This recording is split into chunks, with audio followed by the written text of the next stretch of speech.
मुळाच्या जवळचा एक रजकण आहे. काय मला बाकी काही वाटतच नाही, फक्त एक रजकण आहे छोटासा. अहो महाराजांच्या बरोबर मी कुठे, काय मी इकडे उभा आहे, महाराजांनंतर मी इकडे उभा आहे. केवढं भाग्य माझं. काय कोणाला भाग्य लाभतं एवढं. आणि माझ्यात काही क्षमताही नाही हो, ना तुम्हाला रस देण्याची, ना सुगंध देण्याची, काय ना सावली देण्याची. माझ्याकडे काही क्षमता नाही. फक्त जो आशीर्वाद माझ्या पदरात पडला आहे तो तुमच्याकडे देणार. जो रजकण माझ्या पदरात पडला आहे तोच मी तुम्हाला देऊ शकतो. आणि काय देऊ शकतो. अहो ही सगळी इकडे बसलेली मंडळी सगळी भाग्यवान आहेत. किती भाग्यवान, किती भाग्यवान सांगू. आणि का तर अहो गेले 1 महिनाच झालाय मी इकडे प्रवचन ऐकायला आलोय. पण गेली 20 वर्ष तुम्ही सगळं श्रवण भक्ती करताय. आता माझी पात्रता काय, माझ्याकडे काय आहे असं की जे तुम्ही 20 वर्षात ऐकले नाही ते मी तुम्हाला सांगू. काय तुम्ही 20 वर्षात काय ऐकलं नाही जे मी तुम्हाला सांगू. ज्ञानेश्वरी ऐकली, आता कृष्णजन्म ऐकला, थोडंसं भागवत ऐकलं. काय तुम्ही ऐकलं नाही जे मी तुम्हाला सांगू. काय माझ्याकडे आहे ते मी तुम्हाला सांगू. काय माझ्याकडे फक्त आशीर्वाद आहे. काय माझं भाग्य एवढंच आहे की मी महाराजांच्या मांडीवर खेळलोय. काय एवढंच भाग्य. बाकी माझं कर्तृत्व वगैरे तर बोलायचा पण प्रश्न येत नाही. काय अजून बोलायचा पण प्रश्न येत नाही. म्हणून इकडे खरंच आनंद वाटतो की पुणेकरांची मलाही सेवा करायला मिळते. आणि म्हणूनच मी विचार केला की तुम्हाला सांगून सांगून मी काय सांगणार, तुम्हाला कुठला सांगू अभंग, काय सांगू मी तुम्हाला. मग मी म्हटलं की पुणेकरांना जे आवडतं तेच त्यांना सांगावं. काय पुणेकरांना जे आवडतं तेच सांगतो. आता कसं असतं की ज्याला गोड आवडतं त्याला गोड खायला दिलं, जिलेबी वगैरे दिली की फार बरं वाटतं त्याला. म्हटलं वा आज जेवण छान झालं. म्हणजे जेवण बाकी राहिलं बाजूला तो आपलं गोडच जिलेबीच खातोय, लाडूच खातोय. का तर गोडाची आवड आहे. कोणाला तिखट आवड असेल तर, खरडा बिरडा केला असेल तर वाह ह्याला म्हणतात जेवण. काय चांगलं तिखट माध्या केला असेल वाह इसको बोलते जेवण. पण ते नसेल तर वेगळी गोष्ट आहे. म्हणून तुम्हाला जे आवडतं तेच सांगणार. तुम्हाला जे कीर्तन महाराजांचं आवडतं म्हणून ह्या कीर्तन सेवेबद्दलच मी वर्णन करतो. म्हणून महाराज म्हणतात कीर्तन चांग, कीर्तन चांग होयंग हरिरूप. तुकोबराय आपल्या ह्या अभंगामधनं काय सांगत आहेत तर कीर्तनाचं श्रेष्ठत्व सांगतात. कीर्तन म्हणजे काय, काय कीर्तन म्हणजे काय तर संसारात अनर्थाचे अनर्थ होत असतात. काय संसारात अर्थाचे अनर्थ होतात. परमार्थात मतीत अर्थ कळतो. काय परमार्थात आपल्याला मतीत अर्थ करतो. पण कीर्तनामध्ये काय होतं तो अर्थ प्रगट होतो. काय प्रगट रूपाने तुमच्या समोर येतो. बघा साध्या जीवनामध्ये काय साध्या जीवनामध्ये कसं असतं तर एकमेकांची भेट असते. काय सर्वसामान्य जीवनामध्ये एकमेकांची भेट असते. परमार्थात दर्शन असतं. पण कीर्तनात साक्षात देवाचं आलिंगन असतं. वा वा. आणि हेच वैशिष्ट्य आहे की कीर्तनातलं श्रेष्ठत्व का प्राप्त झालं. भक्ती ही नारदांनी सांगितली आहे. नारद हे भक्तीचे अध्वर्यू आहेत. त्यांनी ही भक्तीची परंपरा सुरू केली. पण त्यांनी नारदांनी 9 विध भक्ती सांगितली. किती सांगितली 9 प्रकारची भक्ती सांगितली. आता असं असतानाही 9 प्रकारच्या भक्त्या असतानाही कीर्तन भक्ती का श्रेष्ठ, कीर्तन भक्तीला का विशेषत्व तर कीर्तन भक्ती ही सामुदायिक उपासना आहे. काय? कीर्तन भक्ती ही सामुदायिक उपासना आहे. सामुदायिक उपासना म्हणजे काय? तर सगळ्यांनी मिळून जी केली जाते ती सामुदायिक उपासना. काय? आता कीर्तन करताना मी जेव्हा रामकृष्ण हरी सुरू करतो तेव्हा तुमचं तोंड बंद असतं का? काय? तोंड जरी बंद असलं तरी मनात चालूच असतं ना. काय? टाळ्या वाजवणं चालूच असतं ना, डोलणं चालूच असतं ना, आनंद घेणं चालूच असतं ना. म्हणजे काय? तर तुम्ही त्या कीर्तनात सहभागी झाला. काय? तुम्ही त्या कीर्तनात सहभागी झाला, तुम्ही त्या तपश्चर्येत सहभागी झाला. काय फार महत्वाचं आहे. का महत्वाचं आहे? तर इतर आपण मार्ग बघितले, अनेक मार्ग आहेत. योग आहे, जप आहे, ध्यान आहे, धारणा आहे, समाधी आहे. हे सगळे जरी झाले तरी ही सगळी मार्ग एकट्याने करायची. ही सगळी तपश्चर्या एकट्याने करावी लागते. कुठे डोंगर हिमालयात जायचं, थंडीत कुडकुडत बसायचं, काय? कुठे जंगलात जायचं, उन्हात तडफत बसायचं, काय? इकडे सगळीकडे जाणं आहे. पण निजल्याने गाता उभा पांडुरंग, बैसल्या कीर्तन करिता डोले. काय? निजल्याने गाता, जिकडे निजल्याने गाता उभा पांडुरंग. म्हणून कीर्तन भक्ती ही विशेषत्वाने आपल्याला सगळ्यांना मिळून करावी लागते. काय विशेष आहे? तर लांब जायची गरज नाही. जिकडे कीर्तनाला यायचं, भजन करायचं, इकडेच तुमची तपश्चर्या सुरू होते. काय? तुमची तपश्चर्या अशीच सुरू होते. तुम्हाला काय खटपट करावी लागत नाही, काय वेगळं काय विशेषत्वाने करावं लागत नाही. का? कथा त्रिवेणी संगम, कथा त्रिवेणी संगम, कथा त्रिवेणी संगम, कथा त्रिवेणी संगम, देव भक्त आणि नाम, देव भक्त आणि नाम, तेथीचे उत्तम चरण रज वंदिता, तेथीचे उत्तम चरण रज वंदिता, तेथीचे उत्तम चरण रज वंदिता, तेथीचे उत्तम चरण रज वंदिता. म्हणून कथा त्रिवेणी संगम, देव भक्त आणि नाम, तेथीचे उत्तम चरण रज वंदिता. काय आहे इकडे? तर कथामध्ये काय आहे, कीर्तनामध्ये काय आहे? तर कथा त्रिवेणी संगम, देव भक्त आणि नाम. काय आहे इकडे? त्रिवेणी संगम आहे. 3 गंगा इकडे मिळायला आल्या. देव भक्त आणि नाम. अहो, इतर उपासनेमध्ये काय करावं लागतं? तर आपल्याला देवाकडे चालत जावं लागतं. आपल्याला देवाकडे जाण्याचा मार्ग शोधावा लागतो. पण कीर्तन परंपरेत काय होतं? तर देव स्वतः इकडे प्रगट होतो. वा. काय? कीर्तनामध्ये देव स्वतः प्रगट होतो. आणि हेच विशेषत्व आहे, हीच ताकद आहे कीर्तनाची. काय ताकद आहे? तर देवाला चालत यावं लागतं.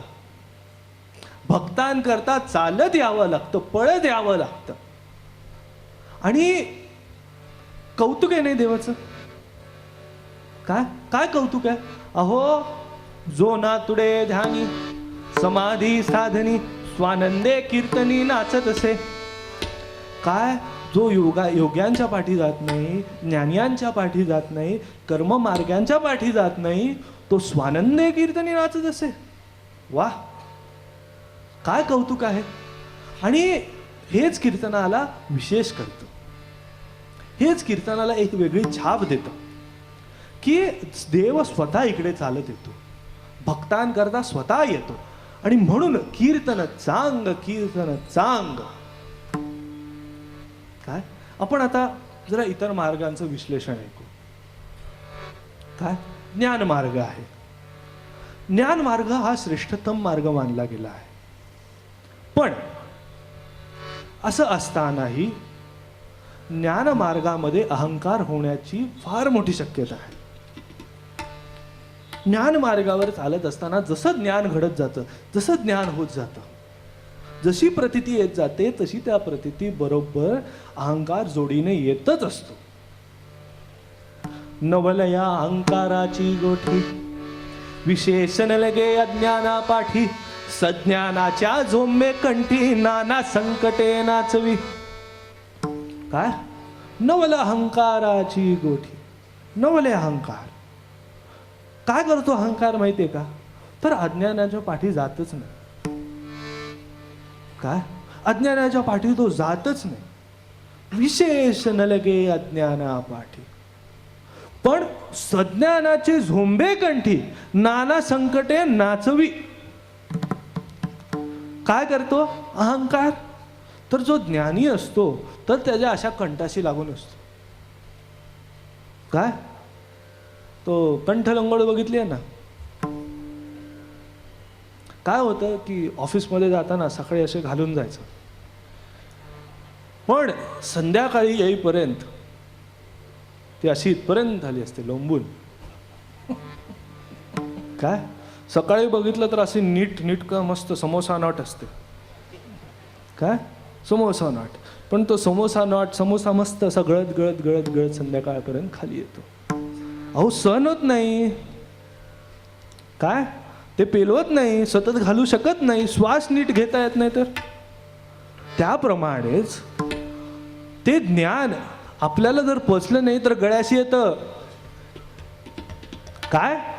ते ज्ञान आपल्याला जर पचलं नाही तर गळ्याशी येतं आणि असा गळफास होतो. त्या हे लग्नाला उभे असतात ना रिसेप्शनमध्ये, एकुलता एक आपला सूट शिवायचा. त्यांची बघायची असेल, मजाच बघायची त्यांची. सकाळपासून पाटावर बसून राहायचं, मंत्र ऐकायचे, बघत बसायचं नुसतं. संध्याकाळी रिसेप्शनला थकून भागून आपला कसा तरी उभा राहतो. मला काही अनुभव नाही, पण मी सांगतो, बघितलंय म्हणून.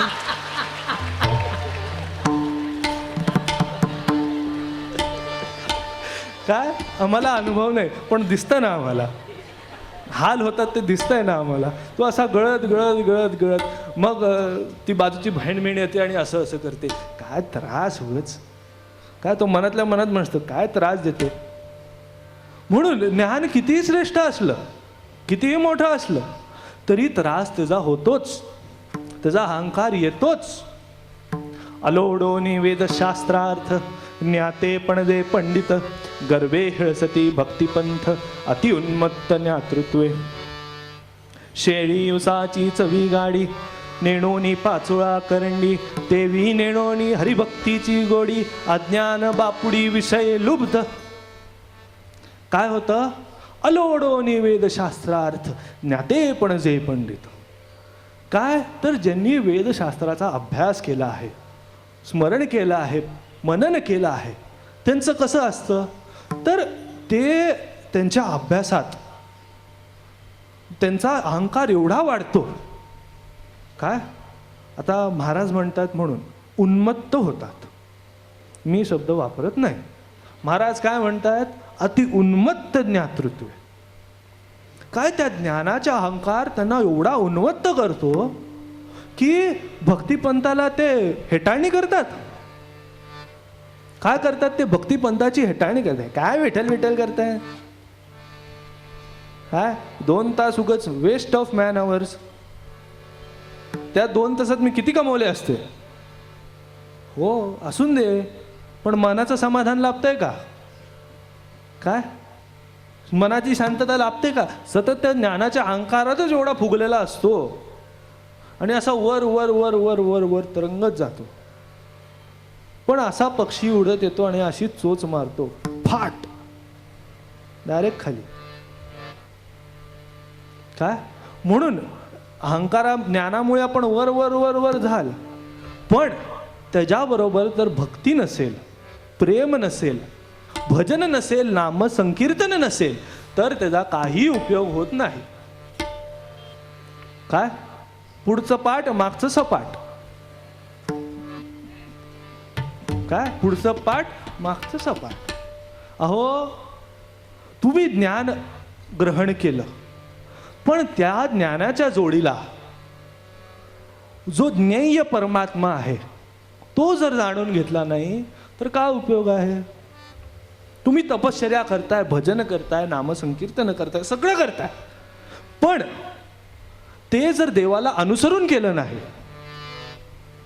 माझे भक्ती म्हणजे कर्म जाणपा केवळ भ्रम, चुकले मग प्राप्तीचे कर्म ते धर्माधर्म परिणामे. काय माझ्या भक्तीविण जे जे कर्म केलं जाईल ते सगळं व्यर्थ आहे. म्हणून ज्ञान म्हणा, कर्म मार्ग म्हणा, आता कर्म मार्ग सुद्धा बघा काय श्रेष्ठ मार्ग मानला गेला आहे, पण त्या कर्माच्या क्रियेत अडकू नये. काय त्या कर्माच्या क्रियेत आपण अडकतो, ते कर्म करण्यात आपण एवढे गुंतून जातो, ते कर्म नीट झालं पाहिजे. कर्मस्वरूपी परमगूढ विधिनिषेध आदी अवघड, सज्ञानानो हे निवाड शास्त्रे दृढ विचारती. काय कर्मस्वरूपी परमगूढ, कर्माचं स्वरूपच एवढं अवघड आहे, एवढं कठीण आहे की ते करता करताच आपले नाके नऊ येतात. काय ते करता करताच आपले नाके नऊ येतात. प्रत्येक गोष्टीमध्ये एवढी सूक्ष्मता असते, एवढा बारकावा असतो की तो जर केला नाही तर आपल्याला पाप लागतं. आता बघा, छोटं सांगतो. जिव्हा दुरुक्ती बोलता यमप्रहार वाजेल माथा, तेणेची राम राम म्हणता हरिभक्ता यम कापे. काय छोटंसं उदाहरण की जिव्हा दुरुक्ती बोलता यमप्रहार वाजेल माथा. काय असतं की शास्त्रामध्ये कुठलाही शब्द तुम्ही दोनदा बोलू शकत नाही. काय कुठलाही शब्द दोनदा बोलू शकत नाही. जिव्हा द्विरुक्ती बोलता, तो जर डबल शब्द बोलला तर यमप्रहार वाजेल माथा, तर त्याचं पाप तुम्हाला लागतं. पण तेणेची राम राम म्हणता हरिभक्ता यम कापे. काय होतं की तेच राम नाम जर तुम्ही घेतलं, आता राम कसं म्हणतो, श्रीराम राम राम राम राम राम, श्रीराम राम राम राम, ते मरा होतं, पण तरी पण राम राम राम राम राम राम हे आता डबल बोलू शकत नाही. पण हे डबल नाही, किती वेळा म्हणतोय आपण, पण तरी पण त्याचं पाप लागत नाही. उलट काय होतं माहितीये का, तेणेची राम राम म्हणता हरिभक्ता यम कापे. का यम त्याच्याकडे येतच नाही, यम घाबरतो त्याला. ही उलटी खूण आहे भक्तीची. काय ही भक्तीची उलटी खूण आहे की जरी कर्म चुकीचं झालं, जर कर्म चुकीचं झालं तर त्याचं पाप लागतं. पण ज्ञानबा तुकाराम, ज्ञानबा तुकाराम, ज्ञानबा तुकाराम, ज्ञानबा तुकाराम, ज्ञानोबा तुकाराम. काय मी पहिल्यांदा म्हणताला कसं म्हणतं, ज्ञानबा तुकाराम, ज्ञानोबा तुकाराम. कसं आहे तर शब्द चुकीचा वापरला जातो. ज्ञानोबा तो ज्ञानोबा आहे, पण त्याचं पाप कधी कोणाला लागलंय हो? काय कोणाला लागलंय अजूनपर्यंत पाप? असं दाखवा बरं आम्हाला. कसंही म्हणा, ज्ञानोबा म्हणा, ज्ञानोबा म्हणा, माऊली म्हणा, कसंही म्हणा, पण अंतःकरणात भक्ती आहे म्हणून ते सगळं माफ असतं. काय अंतःकरणात जेव्हा भक्ती आहे, प्रेम आहे, निष्ठा आहे, तेव्हा ते सगळं माफ होऊन जातं. मग ते देव काय बघत नाही. देव म्हणतो काही हरकत नाही, कसा का म्हणेना, काय कसा का म्हणेना, माझंच नाव घेतोय ना, जाऊन दे. म्हणून हेच विशेषत्व आहे, हेच कीर्तनाला इतर उपासनेपासून वर करतं.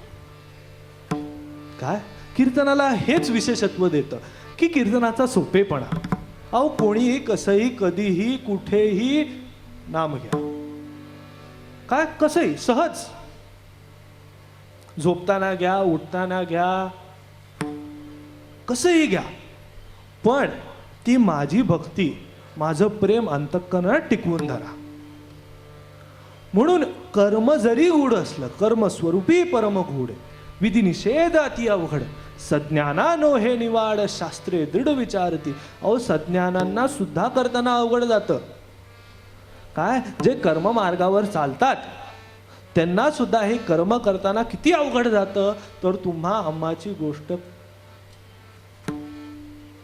किस झाड की पत्ती, काय किस झाड की पत्ती, एवढं अवघड असताना. म्हणून जो आपल्याला सोपा मार्ग सांगितला तोच करावा.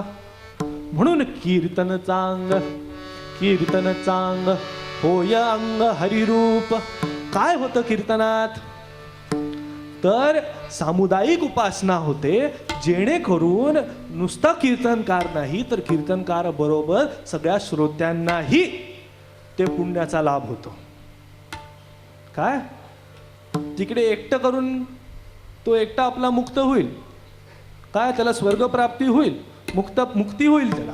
पण इकडे सगळे पूर्ण समाज बसलेला आहे, ते सगळे त्या कीर्तनकाराबरोबर असतात आणि त्या कारणाने ती एक श्रेष्ठतम उपासना आहे. काय आहे, श्रेष्ठतम उपासना. म्हणून कीर्तन चांग, कीर्तन चांग होय अंग हरिरूप.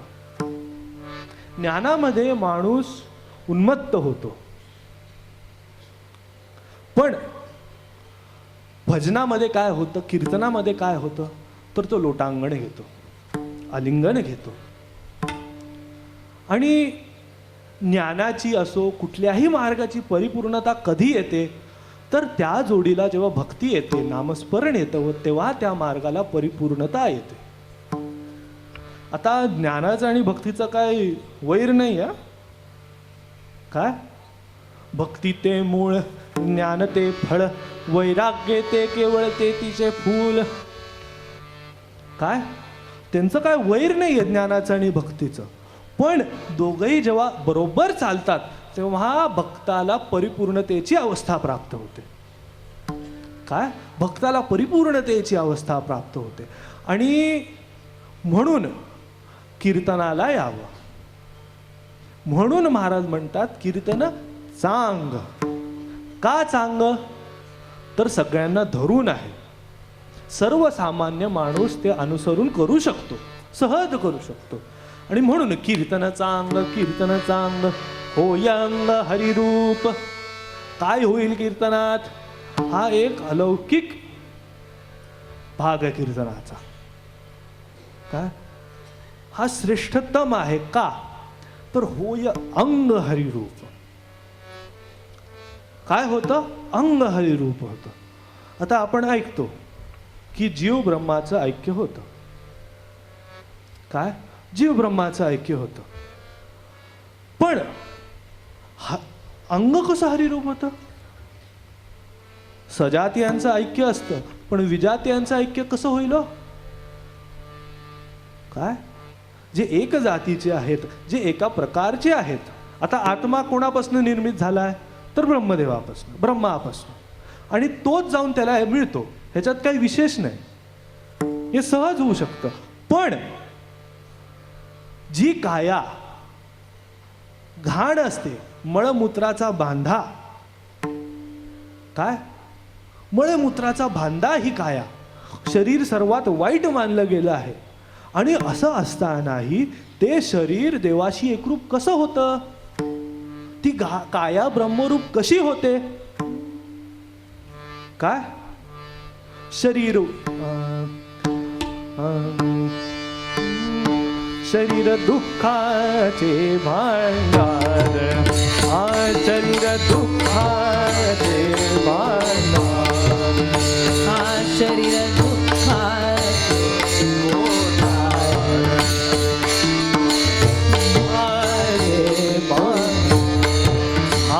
शरीर रोगाचे भांडार, शरीर रोगाचे भांडार.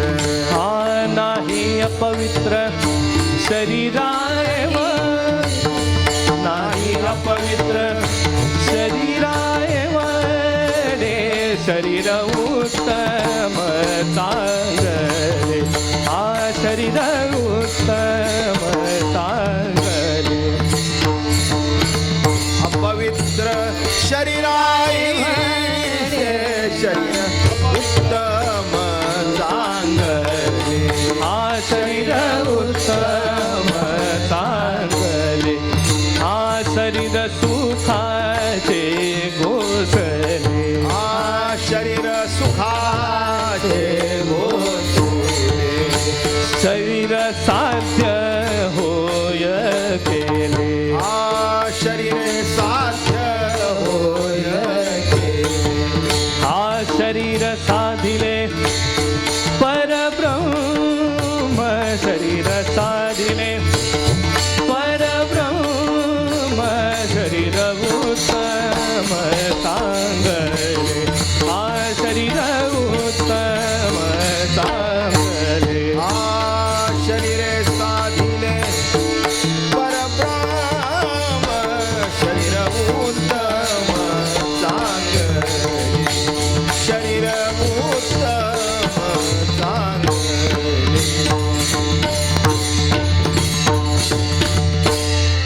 शरीर दुःखाचे कोठार शरीर रोगाचे भांडार नाही अपवित्र शरीरा एवढे.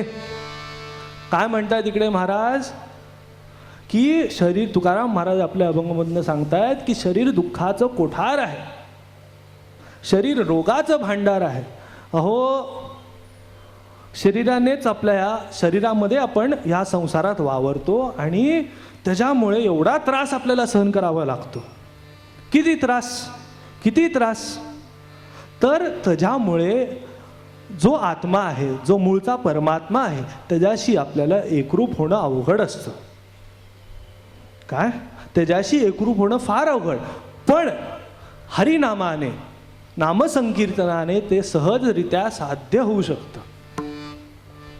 काय सहजरित्या साध्य होऊ शकतं. शरीराला कोणी सगळे नावं ठेवतात. काय शरीर वाईट आहे शरीर दुःखाचं कोठार आहे शरीर रोगाचं भांडार आहे. पण असं असतानाही देव स्वतः या शरीराचा आधार घेऊनच या भूतलावर प्रकट झाला नाही. काय शरीराला जर आपण एवढी नावं ठेवतो काय पण असं असतानाही देवाला या शरीराचाच आधार घ्यावा लागला. आता असं असताना ते शरीर अपवित्र राहील का. काय ते शरीर अपवित्र राहील का. अहो देव जिकडे पाऊल ठेवतो तिकडे वैकुंठ असतं. काय देव जिकडे जिकडे पाऊल ठेवतो त्यांनी अगदी नरकात जरी पाऊल ठेवला तरी ते वैकुंठच होईल. आणि असं असताना शरीर कितीही अपवित्र असून दे देवानी जर त्या शरीराचा आधार घेऊन सगुण साकार झाला तर ते शरीर अपवित्र कसं राहील. काय ते शरीर अपवित्र कसं राहील. म्हणून जेव्हा आपण कीर्तन म्हणतो कीर्तनात सहभागी होतो तेव्हा काय होतं तर आपण हरिरूप होऊन जातो. कसं हरिरूप होतो तर घरातनं निघाला काय घरातनं निघाला काय तर कीर्तनाला जायचं. आता लक्ष कुठे आपलं कीर्तनावर. हां इकडे येऊन बसला धावत पळत आपलं धापा टाकत घाम भीम पुसत. जागा पकडायची एवढी घाई असते इकडे. ए बाप रे. हा आणि आता 15 वर्ष चालू आहे ना सगळ्यांना एकमेकांच्या जागा माहिती आहेत. मी बघतच असतो आता ह्या महिन्याचं झालो ना सगळ्यांना बघतोय सगळे आपापल्या जागेवर सगळे बरोबर आहे. ती तिकडे परवा बघितलं तर तेव्हा ती तिकडेच. काय म्हणून सगळे जागा बिगा धरायला अगदी 1 तास लवकर. आणि आल्या बसला भजन सुरू झालं. जय राम कृष्ण कृष्ण हरी जय राम कृष्ण जय जय राम कृष्ण हरी जय राम कृष्ण हरी जय जय राम कृष्ण हरी जय राम कृष्ण हरी जय जय राम कृष्ण हरी जय जय राम कृष्ण. हरी जय जय राम कृष्ण डोळे बंद करा. जय राम